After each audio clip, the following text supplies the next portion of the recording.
So I believe last time we discussed this part, right?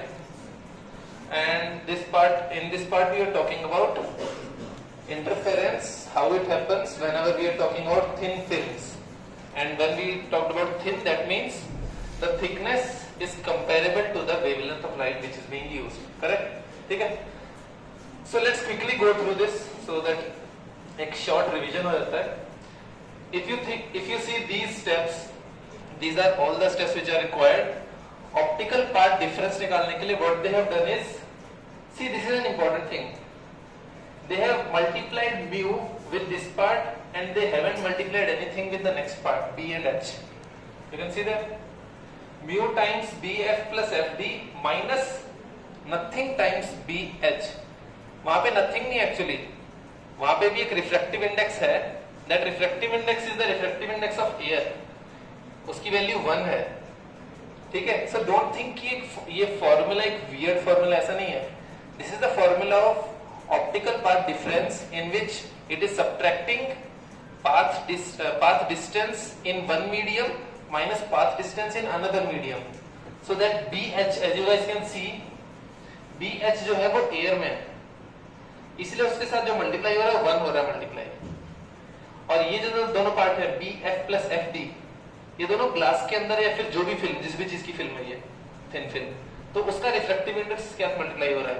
तो path difference निकालने के लिए इट इज इंपॉर्टेंट ना कि तुम्हें पता भी हो कि उसमें कितना पाथ किस रिफ्रैक्टिव इंडेक्स के बेस पे ट्रेवल हुआ है. Because until and unless you multiply with the refractive index you don't know actually कितनी स्पीड से वो चीज ट्रेवल करी होगी वहां पे. ठीक है? एयर में और ग्लास या फिर किसी भी और मीडियम में speed of light will be different. So that is why it is very extremely important that you guys know this starting step. Afterwards तो मैं तो बता ही दिया था, it is all this geometry. ठीक है? In this geometry basically हमने BF और BH इन दोनों की values find out करी थी via geometry. ठीक है? So using Snell's law we came to this formula, this one of optical path difference, delta is equal to 2 mu t cos r. And इसी के base पे cases बनते हैं आगे कि थिन फिल्म होगी तब क्या केस बनेगा, न्यूटन्स रिंग्स होंगी तब क्या केस बनेगा. We will talk about those things. Another thing that we talked about was this thing, phase change on reflection. So whenever there is a reflection on the internal boundary of some denser medium, that means light अगर denser से rarer medium में जा सकती थी but नहीं गई, denser से denser में ही रिफ्लेक्ट हुई है, in that case there is no phase change. Light जैसी थी वो वैसे ही वापस मुड़ी है. But whenever there is a reflection on a rare to a denser medium की boundary, this point, then there is a 180 degree phase change. 180 degree phase change को अगर तुम पाथ डिफरेंस के बेस में कन्वर्ट करोगे तो path difference come out to be λ/2. Clear है? हमें पता चल गया था ना कैसे, अगर एक पीक से एक डिप पे जाते हो तो +90 डिग्री से तुम -90 डिग्री जाते हो. तो +90 से -90 जाने के लिए जो पाथ पे अगर डिस्टेंस देखोगे it comes out to be λ/2. ठीक है? क्योंकि ये एक्चुअल में एक कंप्लीट वेवलेंथ जो होती है that is from peak to peak, ये होता है ना. सो ये डिस्टेंस इज द लैम्डा, यहां से यहां तक. अगर हमें यहां से यहां जाना हो तो this is half of this is λ/2. और λ/2 में +90 डिग्री से -90 डिग्री जा रही है. अगर तुम क्वाड्रेंट्स में बात करो तो तुम लोग बेसिकली फर्स्ट क्वाड्रेंट से थर्ड क्वाड्रेंट जा रहे हो. Basically that's what's happening. So that is what this thing is doing here. इसकी वजह से व्हाट हैपेंड वाज, फार्मूला में we had to do a correction of -λ/2. उतना पीछे से हम उसको काउंट करके चलेंगे. So whenever you are looking at all of these multiple forms of the same formula, you guys might get confused. So what I suggest you guys is just look at these red parts. ठीक है? बहुत easily याद रहेगा, confuse नहीं होगे. Regular formula ये है, whenever you are talking about maxima, you get an integral multiple of lambda. Whenever you will be talking about minima, you will get integral multiple of lambda plus λ/2. इसको अगर open up करते हो, this is m lambda plus λ/2. Easy हो गया. ये पूरी slide नहीं पढ़नी पड़ी। Maxima m lambda, minima m lambda plus half lambda, खत्म। यही तो कंडीशन है, condition of maxima and minima for a thin film. Condition किस चीज की है? मैक्सिमा और मिनिमा की on the basis of what? Path difference, optical path difference, उसके बेस पे, ठीक है। If the optical path difference is an integral multiple of lambda you will get a maxima, that means bright fringe. If it is a integral multiple plus half, यानी कि half integral multiple of lambda, then you will get a minima और dark fringe, ठीक है। So these are all the conditions that are written here. Some additional things that are told to you: if you have a parallel beam of monochromatic light, you will get perfectly bright and perfectly dark fringes, obviously.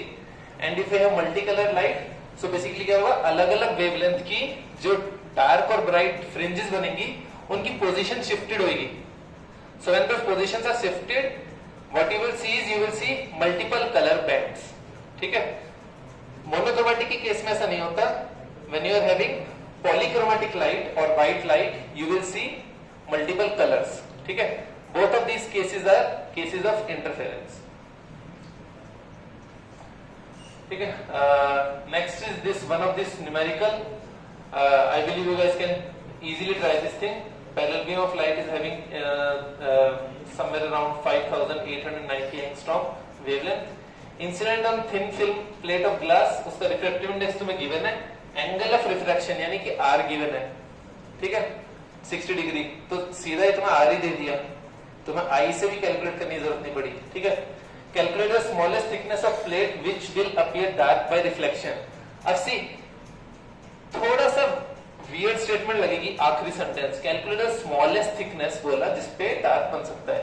So that means जो भी हमने half integral multiple वाले की बात करी थी, उसका जो पहला केस बनता है ये उसकी बात हो रही है, समझ रहे हो। मल्टीपल केसेस बन सकते हैं ना हाफ इंटीग्रल मल्टीपल में भी, what you can have is 1/2, 3/2, ठीक है, 4/2 तो नहीं होता, 5/2, इस टाइप के केसेस बनते रहते हैं। उनमें से जो सबसे छोटा केस बनता है यानी कि 1/2 वाला केस, उस वाले केस की बात कर रहे हैं, ठीक है। So whenever you go to this things and you solve this formula for m = 0, सिर्फ 1/2 वाला केस बचा, m lambda plus lambda by 2 में सिर्फ लैम्डा बाय 2 बचा। It will solve for that and t minimum comes out to be a value of something of the order of this, see 10⁻⁻7 meters, यानी कि 1/10 of a micron। तो एक micrometer से भी 10th part होता है उसका, that is the thickness of this film, ये इतनी थी ना, ठीक है। Similar multiple questions you guys can go through afterwards. Let's go to the next concept.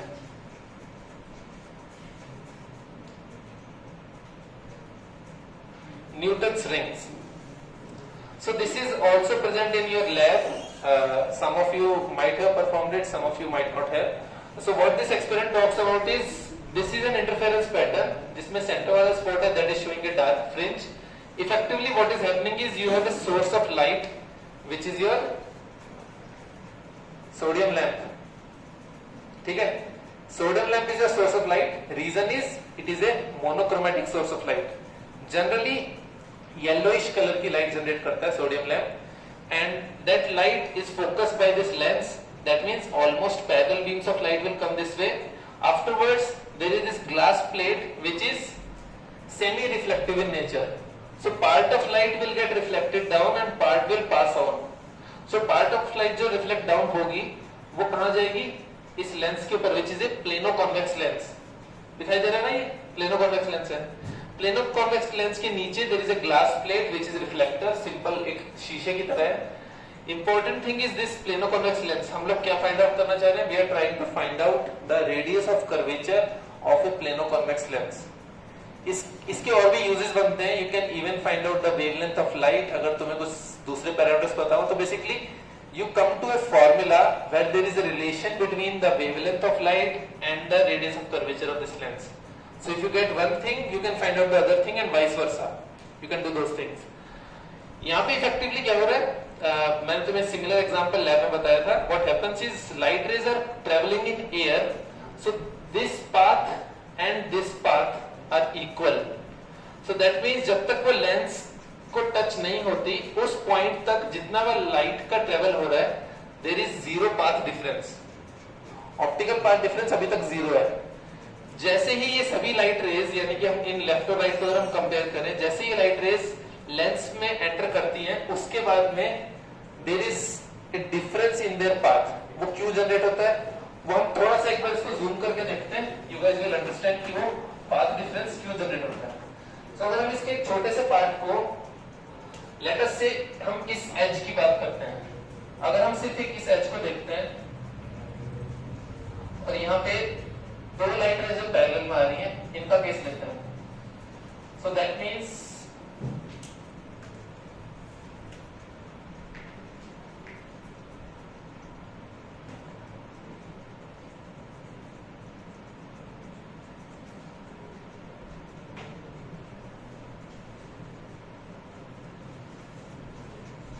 ये जो मैंने 1 और 2 लिखा है, I am talking about these widths, ठीक है। So what will happen is, नीचे अगर एक रिफ्लेक्टर प्लेट है, this light will enter here, pass on through this, reflect back, यहां टकरा के it will reflect back and again pass through this and then come out. ये होगा second light ray will pass through here, come out here, reflect back and go the same. यहां तक clear है? इन दोनों में डिफरेंस क्या है, ये विड्थ का कितनी थिकनेस ऑफ लेंस से वो दोनों पास कर रही हैं, दैट्स द डिफरेंस। और क्योंकि लेंस जो है वो जनरली ग्लास का बना होता है, which will have a refractive index different from air, light इसमें स्लो ट्रेवल करती है, higher refractive index that means slower travel of light. So light क्योंकि इसमें स्लो ट्रेवल करेगी, तो यहां तक दोनों बराबर आ रहे थे। इस पॉइंट के बाद ये दोनों जो मूव कर रहे थे, इस पॉइंट के बाद ये दोनों स्लो मूव होना स्टार्ट हुए। अब ये तो जल्दी इजेक्ट कर गए यहां से, इसका मूवमेंट फिर से फास्ट हो गया, तब तक ये स्लो ही चल रहा था। ये फास्ट हुआ, टकरा के वापस आया, तब जाके यहां से निकला, इसको फिर से एयर मिली, ये फास्ट मूव किया, तब तक तो ये वापस भी जा चुका है। इसकी वजह से इफेक्टिवली क्या होगा, एट द एंड जहां पे ये दोनों मीट करेंगे, they will meet back at here in this microscope. Microscope में you have an eyepiece जहां से तुम ऑब्जर्व करते हो क्या रहा है। क्योंकि ये पार्शियल रिफ्लेक्टिंग था, तो वो वापस इसके थ्रू जा सकते हैं, ठीक है। आई पीस में वो क्या कर रहे हैं, दोनों के बीच में एक पाथ डिफरेंस जनरेट हो गया। वो पाथ डिफरेंस कितना होगा, वो डिसाइड करेगा कि दोनों के इंटरफेरेंस से ब्राइट स्पॉट बनेगा या डार्क स्पॉट बनेगा। वो डिफरेंस किसके मल्टीपल्स में हो सकता है, वो हमने अभी ऑप्शन देख ही लिया था थिन फिल्म वाले केस में, ठीक है। अगर हाफ ऑफ लैम्डा बना, यानी कि लैम्डा बाय 2 का अगर मल्टीपल बना, तो we will have a dark spot. और अगर लैम्डा का इवन इंटीजर का मल्टीपल बना, तो we will get a bright spot. But एक चीज और थी उसमें, remember there was a phase change option. कहां पे होता था, from rare to denser medium पे, ठीक है। तो वो भी दिमाग में कैलकुलेट करके रखना है। अब वो इन दोनों के लिए तो it won't make any difference, क्यों, बिकॉज दोनों ही एक बार और 2 बार रेयर टू डेंसर मीडियम पे रिफ्लेक्शन हो रहा है इनका। बट एक केस है जहां पे वो रिफ्लेक्शन एक ही बार होता है, 2 बार नहीं होता। That is the central dark spot, जहां पे हमारा ये लेंस जो है वो हमारे मिरर से टच करता है, तो there is no air in between. So effectively वहां पे जो है there is almost no air, उसकी वजह से that is the only case जहां पे डिफरेंस बनता है, ठीक है। तो अब इसी की मैथ्स के थ्रू हम लोग चले जाते हैं फटाफट। Let's go through these things. See this is the diagram that I was talking about. So same ही रे दो अलग अलग पॉइंट से रिफ्लेक्ट करती है और उनके बीच का पार्ट डिफरेंस जो इसके बेस पे कैलकुलेट होता है। So just read this last line, these two rays reflected from top and bottom of the air film are obtained by division of amplitude from the same incident ray, so they are coherent। Same ही ray के 2 part बने हैं, ठीक है।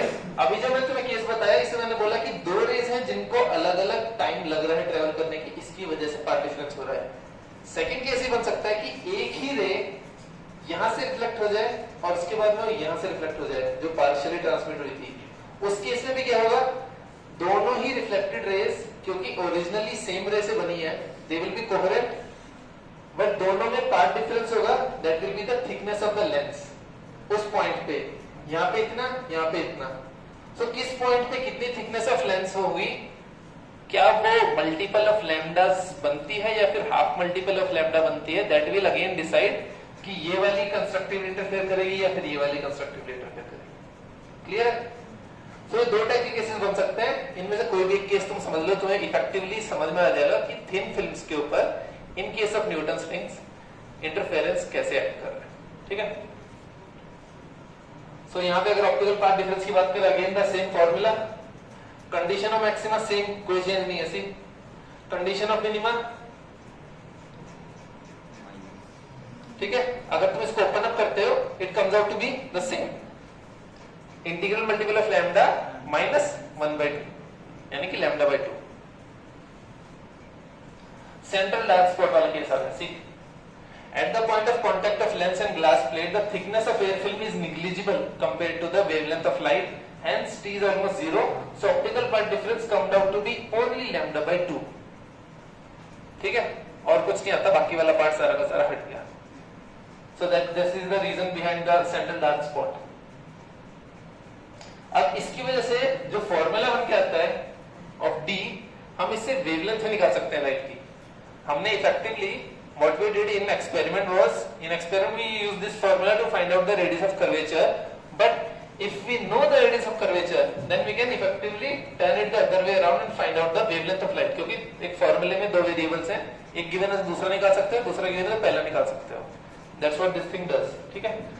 So if you see this formula, see this, these are the, what are capital D's? Capital D's are the diameters of these rings। जो तुम्हें ring show हो रही है, डार्क रिंग जो शो होंगी वो मल्टीपल शो होंगी, which are all having common center। let me show you these rings। so जो DM या फिर DN है, what are those? सेंट्रल वाली 0th रिंग है, उसको काउंट नहीं करते। so after this is the first dark ring, second, third, fourth। so इसमें तुम्हें इफेक्टिवली 4 रिंग्स शो हो रही है। so जो कैपिटल D के नीचे जो M लिखा हुआ है, that M is this ring number। ठीक है? so whenever you will be trying to calculate something from these rings, you will be taking some ring number M and another ring number N, और उन दोनों ring numbers के diameters में जो difference होगा, square of those values का तुम जब डिफरेंस निकालोगे तब वो फॉर्मूले में अप्लाई होता है। so let's again go to that formula and have a look at it। see this thing, dm plus p square, that means some ring जो कि m से चौथी या पांचवी रिंग है। ठीक है? मान लेते हैं m is equal to 2, second ring, और मान लेते हैं p is equal to 3, यानी कि this is the diameter of fifth ring, this is the square of diameter of the fifth ring, next is square of diameter of second ring। so effectively fifth ring के diameter के square में से second ring के diameter का square को तुमने minus किया, this will give you this formula, जो कि लैम्डा और आर दोनों पे डिपेंडेंट है। तो अगर तुम्हें लैम्डा गिवन है तुम आर निकाल सकते हो, अगर आर गिवन है तुम लैम्डा निकाल सकते हो। ठीक है? so that is what this formula does। और इसको अगर तुम इससे कंपेयर करोगे, you guys can easily see this is the graph between dm square and m, m is the ring number। so this makes a straight line, जिस line का slope जो है वो इसी फॉर्मूले में तुम्हें शो हो रहा है। it is nothing but x1 y1 x2 y2, जिसमें x जो है वो तुम्हारा m है और जो y है वो तुम्हारा d स्क्वायर है। क्लियर है? पक्का? यस और नो? होश में आओ। ठीक है? So this thing is the slope of the graph. ठीक है? y2 माइनस y1 क्या होता है? डेल्टा y ना, delta y upon delta x क्या बोलते हैं हम? Slope of a graph. See this thing upon p, p क्या है? m माइनस n p है। अगर तुम इस ग्राफ को देखोगे,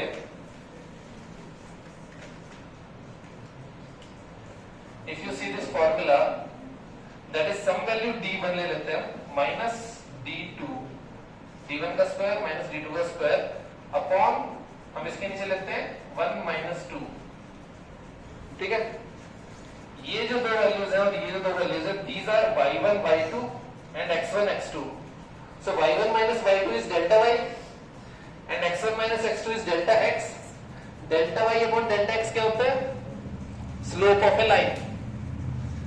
इस चीज को इसने स्लोप लिखा है। so that means this formula, the slope of this line gives you this whole value, जिसमें सिर्फ 4r बचता है डिनोमिनेटर में। तो lambda is equal to slope upon 4 times capital R। Clear है? तो ये यहां से निकल के आता है।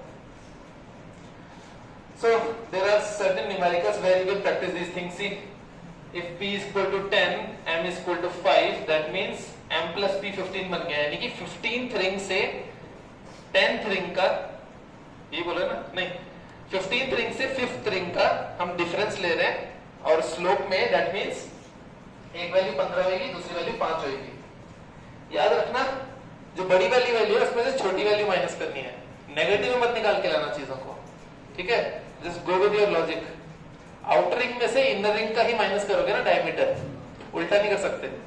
सो that's what you will do. Just make sure answer की यूनिट्स ठीक हो, ठीक है? You guys make most mistakes in 10 की powers, so just cross check it again whenever you calculate something. अगर डाउट होता है, go back and see question में क्या यूनिट चल रही थी, एंड में तुम उसको यूनिट को उसी फॉर्म में लिखो और बाद में 10 की पावर्स को सॉल्व करो, ठीक है? कंफ्यूज नहीं होगे, उसको चेंज मत करो, उसी फॉर्म में चलने दो। एट द एंड जब तुमने सब कुछ फाइंड आउट कर लिया है, देन थिंक अबाउट दिस 10 की पावर। वो तब तक सेंटीमीटर चल रहा है, सी सेंटीमीटर में स्टार्ट हुआ था, सेंटीमीटर में स्टार्ट हुआ था, सेंटीमीटर ही आया है। आखिरी में 10 की पावर माइनस 8 को इसने सॉल्व करने की कोशिश करी है। क्या किया इसने? 10 की पावर माइनस 2 सेंटीमीटर से उठाया, 10 की पावर माइनस 8 ऑलरेडी था, 10 की पावर माइनस 10 बना, एंगस्ट्रॉम बना दिया, ठीक है? Do this kind of things, it will be easier for you. Anti reflection coatings, this is very important, this is the fundamental application जिसकी वजह से तुमने अभी ये सारा का सारा पढ़ा है, ठीक है? सो मैंने तुम्हें यूनिट के स्टार्टिंग में बताया था कि एंटी रिफ्लेक्शन कोटिंग्स किसी भी मटेरियल की भी बन सकती है। इंपॉर्टेंट थिंग इज कि उसकी थिकनेस कितनी तुम बनाते हो, दैट विल डिसाइड कि वो कोटिंग एंटी रिफ्लेक्शन की तरह एक्ट करेगी या नहीं करेगी, ठीक है? So optical instruments such as telescopes, cameras and many more, जहां पे भी तुम्हारे लिए light gathering capacity is very very important. तुम्हें जहां पे भी कमी होती है लाइट की और तुम चाहते हो कि काफी सारी लाइट कैप्चर करे डिवाइस, हमें वहां पे एंटी रिफ्लेक्टिंग कोटिंग की जरूरत पड़ती है, ठीक है? ऑब्वियसली टेलीस्कोप जो कि बहुत दूर देखते हैं, they look in the sky for billions of light years, उनको बहुत ही छोटे एरिया में बहुत दूर तक देखना होता है। दैट मीन्स वहां से लाइट ऑलरेडी बहुत कम आ रही होगी। So it is fundamentally important for them कि उनमें जितने भी लेंस लगे हैं, सभी लेंस पे रिफ्लेक्शन मिनिमम हो। They want the light to pass through all of those lenses. So in all of these things plus cameras, जिसने भी किसी ने भी अगर DSLR का भी यूज किया है, they know how important and how costly these anti-reflection lenses are, ठीक है? They reduce your sun glare and all those things. These are extremely important in photography, ठीक है? So जितने ज्यादा तुम्हारे इंस्ट्रूमेंट में ऑप्टिकल कंपोनेंट्स लगे होंगे, उतने ज्यादा रिफ्लेक्शंस होने के चांस होते हैं, ठीक है? And that is why it is important that we have these kinds of layers. So एक एग्जांपल देखो दोस्तों यहाँ पे, ठीक है? ये पुराना मैकबुक है। So as you guys can see, there is a reflection here, very clearly visible. तुम्हें पीछे की जो भी लाइट चमकती हुई दिख रही है, इसमें तुम्हें वो नहीं दिख रही। रीजन इज इसके ऊपर एंटी रिफ्लेक्टिव कोटिंग लगाई हुई है। Generally they call this thing is as a matte screen, ठीक है? सो इफेक्टिवली क्या होता है, ओरिजिनल ग्लास के ऊपर ही एक लेयर चढ़ाई जाती है, जो कि कुछ ऐसी लेयर होती है जो कि लाइट का जो शार्प एंगल था उसको शैलो कर देती है, उसको शार्प नहीं रहने देती। This is what's happening there. So imagine करो, this is your refractive index mu g, refractive index of glass. इसको थोड़ा बड़ा करके दिखाते हैं।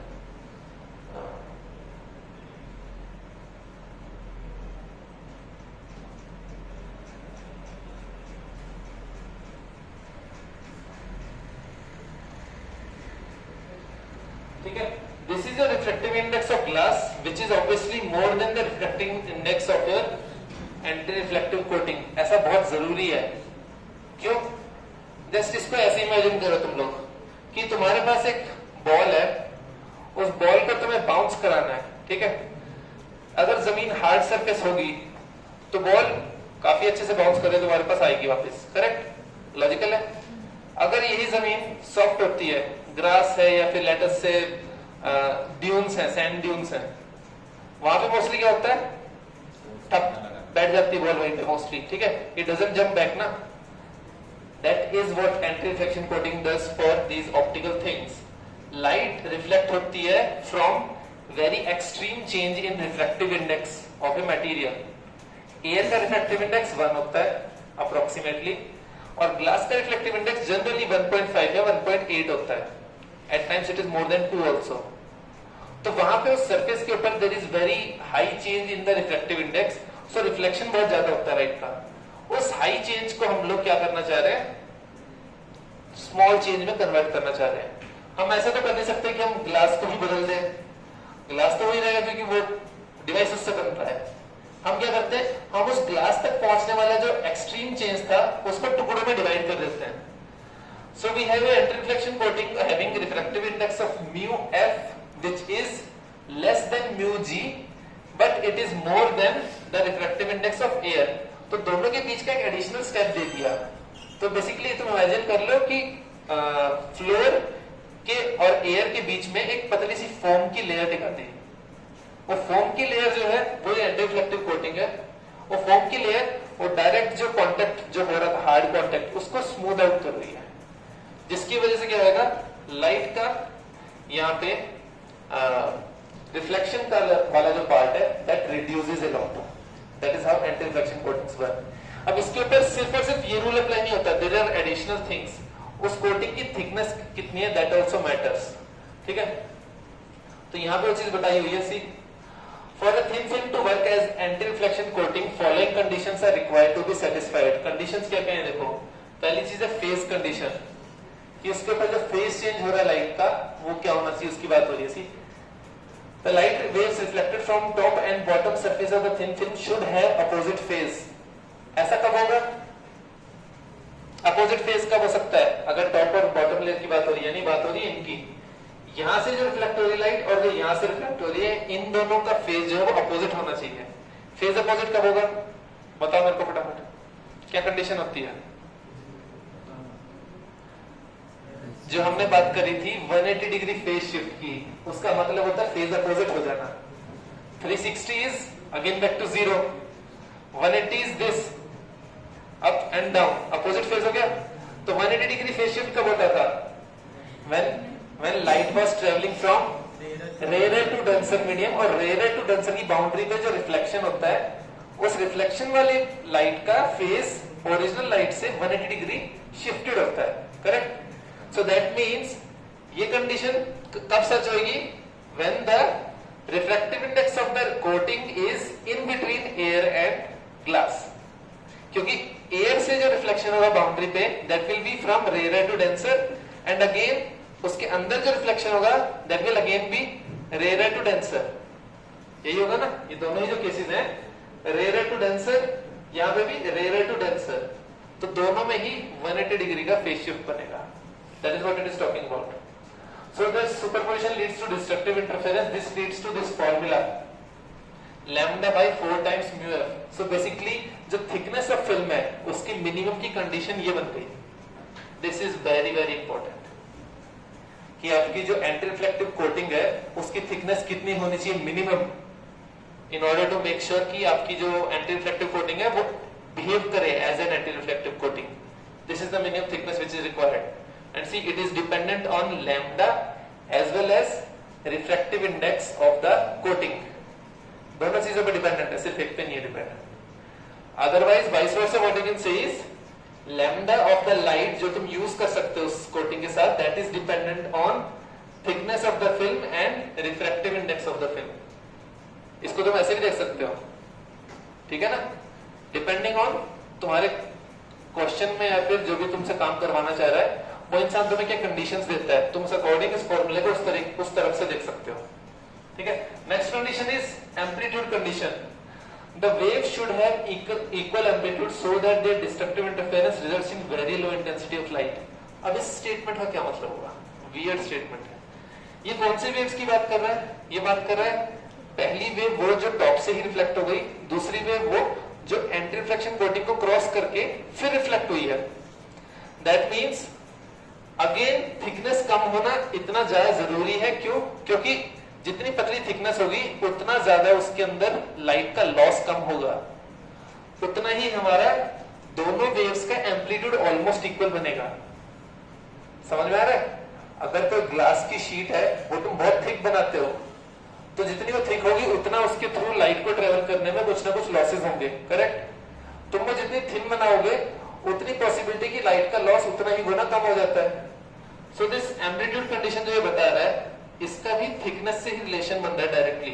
कि तुमने बहुत पतली लेयर बनाई जिसकी वजह से ऊपर से जो रिफ्लेक्शन हुआ और उसको क्रॉस करने के बाद जो रिफ्लेक्शन हुआ, दोनों का एम्पलीट्यूड ऑलमोस्ट इक्वल है, और उसकी वजह से ये फॉर्मूला बन के आता है। See,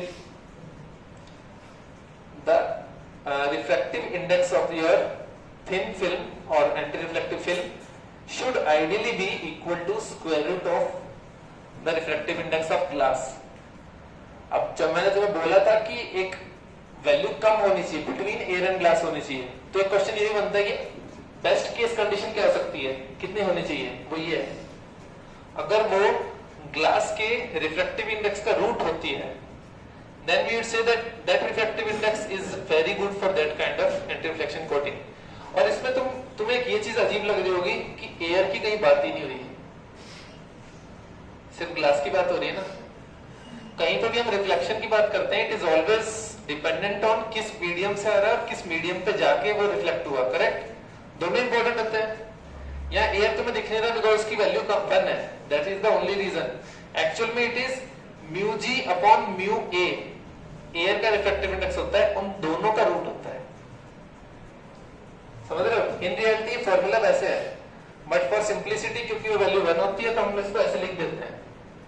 अगर तुम्हें एंटी रिफ्लेक्टिव कोटिंग बनानी हो for something which is under water, तब तुम कंसीडर करके चलोगे दूसरे म्यू को, करेक्ट? यहाँ पे एयर है तो हमारा काम चल रहा है, ठीक है? See one example question, what should be the thickness of the thin film of water formed on a glass window pane to act as an anti-reflective coating? ठीक, सी क्वेश्चन थोड़ा ट्विस्टेड है। क्या बोला है?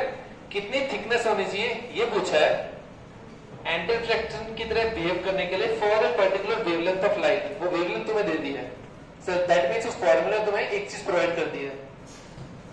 ग्लास का refractive index, anti reflection coating का refractive index तुम्हें given है। टी मिनिमम के लिए दो चीजें गिवन हो गई, तीसरी चीज फाइंड आउट हो जाएगी, करेक्ट? फाइंड आउट हो गई, ठीक है? So that was the last part of this unit of interference.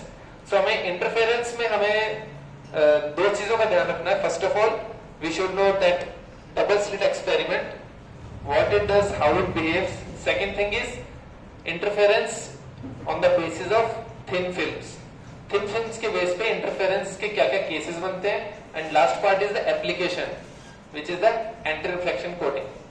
ठीक है, क्लियर है? Okay, so this ends this first part of this unit, which is interference. Next part we will be discussing about diffraction and then polarization. ठीक है?